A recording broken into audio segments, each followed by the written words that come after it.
Hello fellow Warlords, it's Caffeinated Warlord here, and I have an exciting video for you today. It is an unboxing. It's probably one of the most googled things on YouTube, as there is, and always I want to know what is inside the box. What's in the box?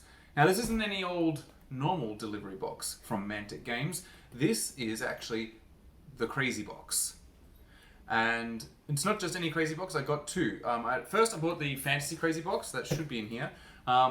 But then time elapsed, I had bought some stuff since I'm in Australia, that's why it took so long for this to get here. And I have the crazy box, and a friend of mine also wanted to add in some other Mantic stuff with the order. I put in some undead stuff, and then some of it was actually not being produced yet. There's a lot of stuff on back order, you know, Mantic's a small company, and the downside of that is not everything is always in stock all the time. I mean, neither is it with Games Workshop either. So we had to wait. And so while I was waiting, and one of the things was really taking a long time, that was the Mind Screech, my friend said, oh, just cancel it so I can come in faster. So I was like, all right, we'll cancel it. And, you know, I mean, it was all kind of a back and forth with Mantic, but they gave us free shipping if we bought another thing. And so I thought, well, free shipping, because the shipping to Australia from Mantic is actually like £25, and when the box is £30, it's pretty much like another box. And so I was like, wow, that's essentially saying I can get another box. So I bought the terrain crate one as well. So I've got the terrain box as well in here. I'm not sure if they're both in here, but chances are they would be, since I put in both the orders before they ship, so they would have seen the address going to Australia. How many orders from Mantic are going to Australia? I don't know. But I'm potentially unboxing two crazy boxes in here, as well as some other random stuff for my friend and myself. So let's get started. So let's see if I can open a box well on camera. I'm just using crappy scissors. What do we got? What do we got? Alright, I'm glad I didn't push too hard. So already we've got some of the interesting stuff here. So yeah, it's as expected. So my friend, he plays Night Stalkers. Actually, you've seen him. So he's in some, pretty much the Night Stalker player in most of the battle reports that have had Night Stalkers in them. And his previous army was all just Games Workshop Nighthaunt, whereas now he's going for the full Mantic, and so he's getting some Phantoms. So that's his. We're not unboxing those today, that would be rude. Then for my undead, well, I bought a Balefire Catapult, a must, and I also got Soul Reaver Infantry, also a must. But that's done, whatever. Normal products. But it's in here that we have the crazy box. Whew, that is heavy. Well, it's just one box, so this must be just the fantasy crazy box. Which means my terrain one is somewhere on its way. But that's fine. This is the one I really wanted. I wanted the crazy box. So, as you can see, it's just one of their typical boxes that they normally put like the army box in, like the mega armies. So, nothing crazy yet. So the idea is, you're paying £30, but they're going to put in a whole lot more than £30 worth of stuff. You don't know really what it is. And that's kind of what makes it fun and crazy. So let's find out. The reason why I picked it not only was for an unboxing video, but I'm up to collecting 6 different armies. So chances are, of the armies, I should get at least something that I'll need. But will we? Let's see. So what have we got here? So it's pretty full. It's quite heavy. And that would be also because there's some terrain, which is good for multi-basing. But first thing, actually I'm really excited. I've got a Mantic tape measure, which is good because the crappy tape measure that I bought in like a $2 store has already got part of it broken. So, a nice tape measure. There, alright. That's pretty much, you can put that in any box. It doesn't need to be a fantasy thing. So there we go, tape measure. Alright, so let's take a look at, we got something resin. What have we got? I believe, I think that's one of the Ogre. Is it the Ogre Matriarch model? Oh, it's got all these scrolls. Oh, it's the guy with the... it's the Paymaster guy. Oh, that's a really cool model. Whether I'll keep that, I've got a friend of mine just getting into the Ogres, and the resin Ogre range is fantastic, because they're like the modern ones, very proportioned. I reckon I can swing a good trade with something that he has for the Paymaster. So that's actually really, that's pretty much the £30 already, is the tape measure and the resin. So it's all up from here. All right. Oh, okay. We have some horsemen. They're undead horsemen. Wait, are these... These are Revenant Cavalry. Well, I mean, I did say that I'm collecting, so I assume this would be a pack. It's a troop of Revenant Cavalry, so maybe five horses. Wow, the sculpts look great. So I'm used to the Abyssal Horsemen, which use a particular horse kit that's kind of quite aged, but these look actually fantastic. So I'm getting more Revenant Cavalry, which is good, because like I said, I've got an undead army, in case you didn't know. So yeah, there's a troop, Revenant Cavalry. So you put that together, the maths is already pretty fantastic. What's next? We have an Ogre Warlord. Well, that's very exciting. We have... Oh, it's Ogre Central time. I think these are just... Are these Ogre...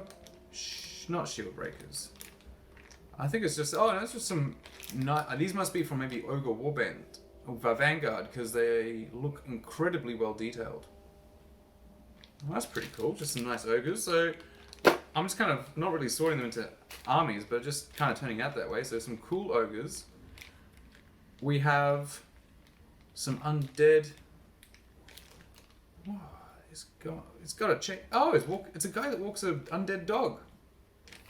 Who's walking an undead dog? It's really cool though. That'll have to go into a multi-base project. So there's a skeleton walking a skeleton dog on a chain. That's pretty cool. It must be Vanguards. Because, yeah, fantasy is a bit of everything. So, I mean, yeah, we've got some cool undead stuff. We've got cool ogre stuff. How do they know what I like? Another Ogre Warlord. So you've got two Ogre Warlords. Oh. Alright, that's pretty... I got a Depth Horror Eternal, which I actually bought one the other day. Because, yeah, you know, I got Titan Realms, but I don't have any Depth Horror Eternals, which I really think I do need, because Depth Horrors themselves... are actually a fantastic unit. And if I've got two Depth Horror Eternals, I'm that close to making a Depth Horror unit. But, you know, Depth Horror Eternal, that's really good. And it comes with those nice kind of PVC plastic bases. It's a bit warped, but I found out it's really easy to flatten them because you just put them in the bottom of your sink, pour boiling water on them, stick a mug on top, and bam, they get flattened. So that's very exciting. It's getting a bit crowded here, so we'll move the tape measure. Tape measure's the least exciting, it turns out. Oh, gosh. Now we have another Revenant Cavalry guy with banner, so I guess I can just make a good guy on a horse with banner, or... yeah, I'm on my way to making a Revenant Cavalry horde, which it's not optimized, but I definitely could do it. Alright, what's next? Ooh, are these... so Basilean Paladins. A troop of Basilean Paladins. Ooh, they look pretty good. See, this is the problem. Because by getting all random kind of stuff, now it's tempting me to go into all kinds of other armies. But the good thing about the Basilean Paladins is I could just paint them a bit dark, a bit evil. It's merely a colour scheme difference before they become Soul Reaver Infantry. So that might be where they end up. Because I have not yet done a good guy army. And I don't know if I have it in me. Oh boy. And so this is just a nice troop of gargoyles. So I could have lots of chaff. Look at that, Yeah, alright, so if you've got a crazy box, you probably already know that it's fantastic value. Oh boy, and now I'm getting into some really cool stuff. I'm getting into some actual terrain. So here we've got what just looks like some nice fencing, kind of fantasy fencing. And I will actually probably make this into proper obstacles, because believe it or not, somehow the one thing that I don't have many of in my terrain collection are good looking obstacles. I've got some 40k kind of fencing stuff, but it's not like this. These look great. And I mean, the good thing about this kind of terrain is you can literally just Zenithal, Prime, Dry Brush, maybe Wash, bit of contrast. You don't want to use contrast much on terrain because it's expensive stuff, but yeah, nice looking terrain. So that's already really good. And this is heavy, so I'm going to open this bag because I can't immediately tell what's inside it. And I think this is really what was adding the weight. Ooh. So what I've got, so this is their brown plastic, which is more of the terrain crate kind of stuff. So here we have just what looks like kind of stall kind of stuff. Yeah, just kind of street arch coverings, you know, like you just have them down the street. They would cover some stalls, which are... Oh, it's kind of like a whole... Oh, is this the marketplace? Oh, to make a little township. Oh. Because I haven't shared this, but one of my ideas for multi-basing for the Rift Forged Orcs is actually having them stomping through a village. And this pretty much makes a perfect start to a multi-base for a village. What's this? Oh, that's just an obelisk. Ooh, well, that just goes well for undead. It also looks like chocolate. So I've got to make sure I don't eat that. But there's all kinds of bits coming out of here. Just like stuff for the stalls, lots of... There's a well. Oh, I wanted a well for my goblins. Because, you know, I don't know about you, but I think wells are pretty creepy.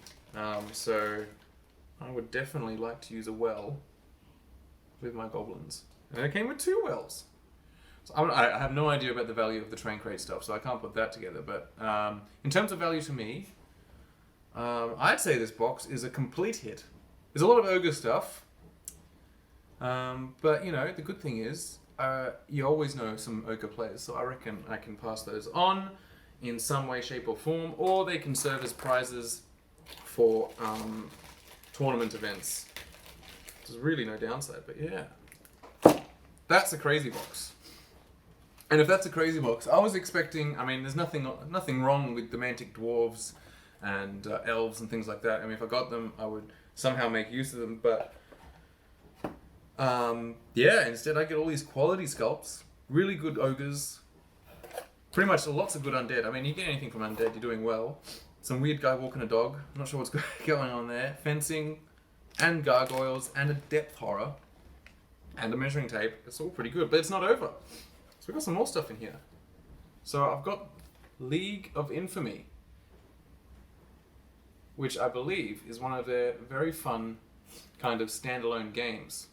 Primavantor Pilgrim. What was that? Ooh. So yeah, it's definitely not over. Then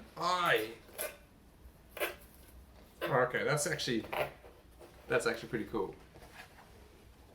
I got a map of Panathor. Hey! You know, these are things I just didn't know I wanted. That's actually really nicely printed. Wow. Well, I was thinking of going into a lore video, and now I have a map of Panathor, and I can do it without having to look at some crummy PDF on my screen. I also got Kings of War Vanguard. Now, apparently, this is a very actual, like, chunky game system. Like, it's got a thick rule set. Quite, I guess it's more up the vein of Mordheim than Kings of War Light. But that's not necessarily a bad thing, because me and my friends were actually getting a lot into Mordheim just before the pandemic. Then we couldn't play it anymore. We did try online, but it doesn't really work very well. And a lot of people didn't have good internet, but this might come in handy. If anything, it's just a nice book full of wonderful artwork. So, yeah. That's probably also what added a bit of weight to the box. And I assume these are tokens for Vanguard. They just help you play the game. But you know what? These tokens may yet prove useful also in regular Kings of War, because you've got some cool kinds of... There's a bit of wound tokens, broken sword, shield. I'm sure we can find some use for them, but maybe I'll just be playing Vanguard. So, well, that is the box. Now, what is the total value? I'll try and estimate it, and I'll put it below here somewhere. And that can inform your decision for when next they do the crazy box. Me being into Kings of War and Mantic products only for the last 2 years, I can't be sure when the last they did this, but I'm pretty sure the last time was just before the pandemic, perhaps. Anyway, the whole time I've been collecting, this is the first time it happened, and I was into it because of reasons already mentioned. And I can thoroughly recommend, if you've at least got quite a few armies, or you're in I guess in a scene where you could trade these things off, I would heartily recommend you get into this, because it's just great value. You get a whole bunch of stuff. That was quite exciting, actually, just taking a look. I mean, paladins, I never get them, but having seen these sculpts, I'm actually really glad I do have them. And so they will become more Soul Reaver infantry, which aren't optimized. I know they got nerfed a bit, but I'll make use of them. So, yeah, it's a hefty amount of stuff. So if you're thinking of ever getting one, I can say I'd recommend them. And yeah, I also got the other Mantic order. But that means I still have the Terrain Crate box coming, so there will be another video when that comes. Let me know if you want to see that video. If you don't, then I won't do it. But otherwise, very easy video to do. It's an easy one to watch, I hope. And until then, make sure you always have a double shot latte and keep caffeinated. Bye!